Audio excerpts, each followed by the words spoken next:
Namaste. This is a time of school reopening. So many schools are reopening in June, as we know. And for parents, it's again a time of lot of change. So this video is to give you a few points which you can ponder upon and which you can work on also to make this period of transition easier for you as well as your children. So many children would have had holidays for at least 1.5 months now, and now they have to go back to school to the next class. So first and foremost, the very first point is try to understand your child's mental state. Whether the child is enthusiastic about going to school. Some children are very enthusiastic. They get bored at home. So they say, oh, I've been at home for 1.5 months. It's very boring. I really want to go back to school. So then there's no problem. But there are children who become very relaxed and comfortable at home. And when school reopens, they feel very reluctant to go back to school. So for such children, try to give them that enthusiasm by telling them how interesting school can be, how they can meet a lot of new friends and new teachers, and how everything is going to be wonderful. And maybe you can also motivate them by telling them that the first day you go and come back and getting you a good ice cream or getting you a nice chocolate, something. It doesn't matter, something to make them a little more enthusiastic about going back to school. That's one first point. And now the second point is time management, both on your side as parents and for the children as well.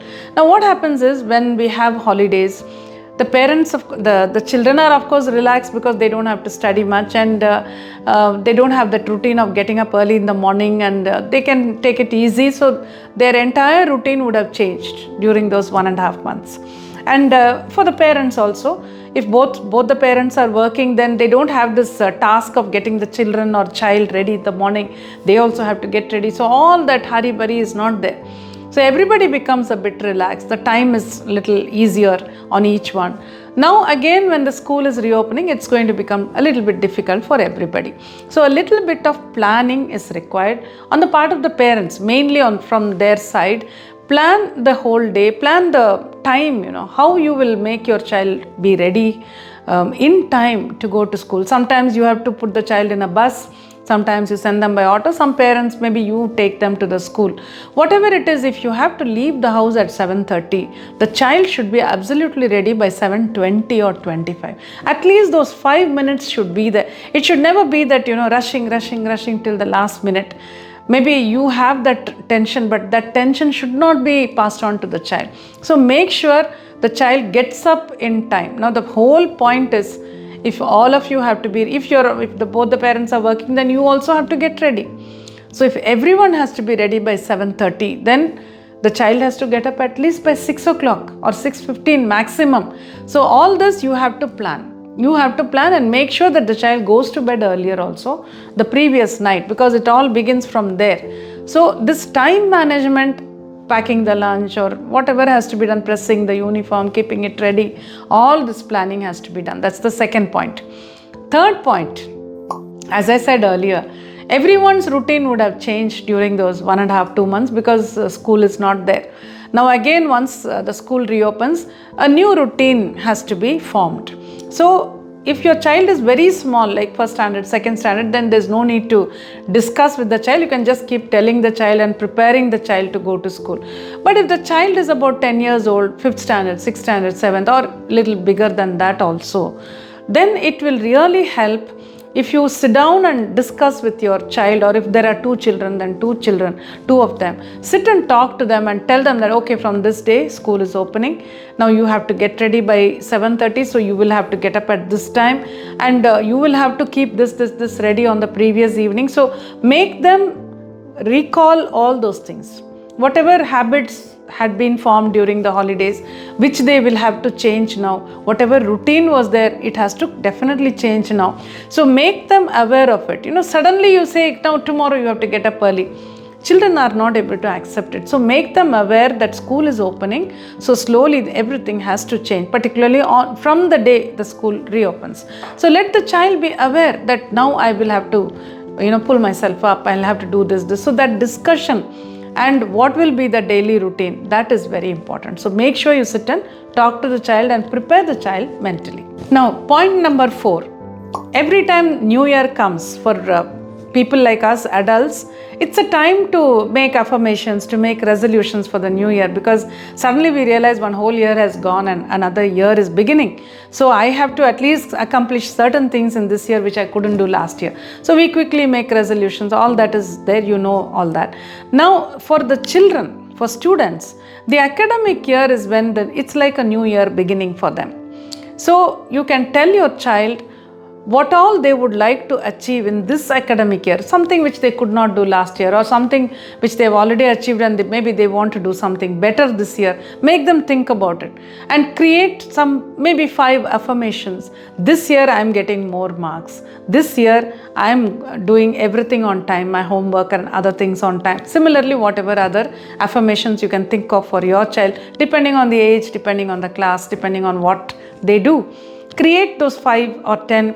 I think even 5 will be enough affirmations, and make your child write it down somewhere and ask your child to sit down as soon as the child gets up in the morning. Even before coming out of the bed, let the child sit there with closed eyes and repeat these affirmations to himself.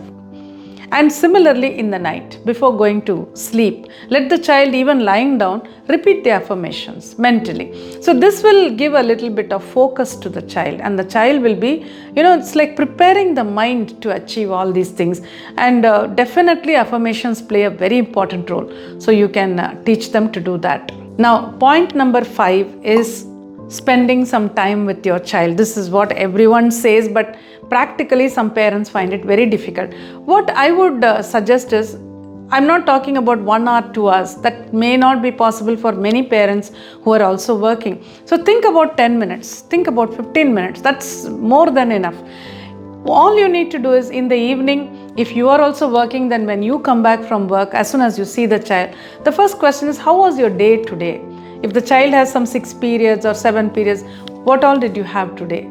And did the teacher come? What did the teacher say? Did you have any free period? So if you had a free period, what were you doing? With whom were you talking? If it is a small child like 10-year-old, 9-year-old, 11-year-old, then they like to tell you what happened in the school. If it's a much bigger child, then maybe they will not disclose everything, but you can ask them, how was your day today? Did this teacher come? Did you have maths? Did you have science? So did you finish your project? Those kind of questions, which makes them feel that you are also very much interested in their life. And say, otherwise also parents are definitely interested in their child's life, but if you do not express yourself, if you do not ask like this, the child most of the time never understands. So spend that 10 minutes, 15 minutes just to inquire about what happened during the day. And another way of doing this is, I always tell people during my counseling sessions, again and again this comes up, the parents-children problem. So I always tell them, make dinner time a family time. Don't have dinner one by one. Make sure that all of you sit together and have dinner. Again, this is easier said than done, because for children, sometimes the parents, if you're coming home late, then they can't wait till that time. Then they have to have their dinner.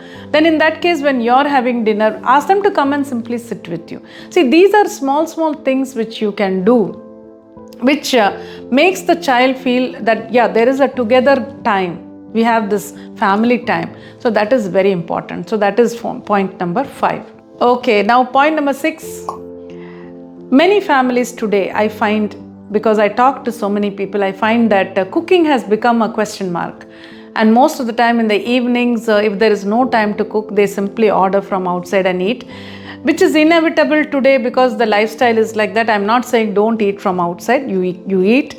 But sometimes the children start thinking that this is the best way to do it. Maybe this is what is easier. Maybe I can ask today for something and mommy will buy it for me or daddy will buy it for me. So that thought should not come into the child's mind that I can keep on eating from outside. So I'm saying this because again and again I'm coming across this with many families today. Nowadays it's becoming like that. So discuss with your children, how many times in a week can we eat food from outside?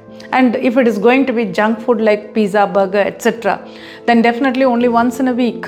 But sometimes you can buy even idli dosa from outside. Maybe that's a little better. Everything is from outside, but slightly better. So you can discuss all this and create a kind of routine and say that, okay, once in a week we'll have from outside. And 2 days we can have this other kind of, normal kind of food, but maybe from outside. So this is all, I cannot generalize anything for anybody. It all depends on your family, your likes, dislikes, etc. So according to that, but let there be an understanding. Instead of the child every time screaming for something and the parent saying no, it shouldn't be like that. If both of you sit and discuss and say, okay, this is how it's going to be, this is the norm in this house, then the children will also learn to accept it. That is there. Now the last point, point number 7, which I've been keeping for the last. As usual, I always talk about meditation. Parents should meditate. You know that school is going to reopen and all these adapting problems will be there.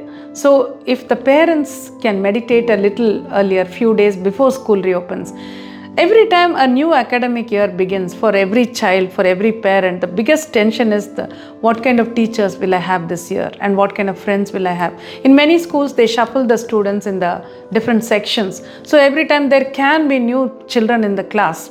So you can meditate and visualize that the child finds very good teachers in the next academic year. Teachers whom the child likes, teachers with whom the child gels very well, because that makes it easier for the child to study that particular subject. Most of the time I have seen in counseling sessions many times, when a child does not like a particular teacher for some reason, then the child starts hating that subject only. That's how it works. So that is why meditate, or if you don't know meditation, pray that the child finds very good teachers for the next academic year, and the child also finds very good friends for the next academic year, and the child has very good focus and everything goes well. See, this programming in the mind, visualizing in meditation goes a long way to make things better for the child. So as a parent, that's another thing that you can add. So keep these points in mind. It's nothing that you do not know, but it really helps to remind ourselves of what all we can do at a particular point in life. So this can make things better for you and your children. So wishing you and your children a wonderful academic year.